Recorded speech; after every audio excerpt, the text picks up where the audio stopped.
So this week I have been releasing our character development workbooks into our clubs in Dubai. Previously, I only ever used these with our private clients, so any one-on-one student that I was taking through our character development program. We wanted to, bring these workbooks into our clubs because they're so powerful and they really bring the lessons from the dojo to the home and school life. A big part of this is what I wanted to talk about today, and that's planning rewards for goals that your child sets. Now, typically, a child comes home with something they've earned in class, like a stripe, for instance. So if you're not aware of our belt system, I can show you a quick image of the black belt journey now on this video.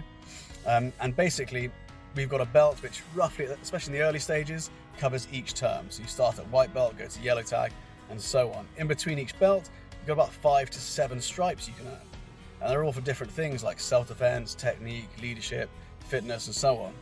And what that means is that students have a goal to achieve every single week or every other week. And that keeps the whole class really engaging and everyone's really driven and goal orientated, which is fantastic for their development.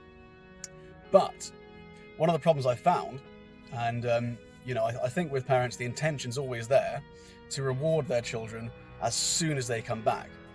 Because there's this golden opportunity to build your child's confidence. And that is at the exact point when they have achieved something. So if you can find a way to reward your child the second or that day when they achieve something, it's going to reinforce that success and they're more likely to want to repeat it. So what we do is we ask our students to fill in all of the rewards, very, very small rewards, not something like the new Xbox. I'm talking like an ice cream or 20 minutes on the PlayStation, or having a sleepover with a friend or something like that. So a small reward that a parent can easily implement and easily manage. So they come home with the achievement, you open up the workbook, and straight away you know what it is you need to reward them with, and you're reinforcing their success straight away.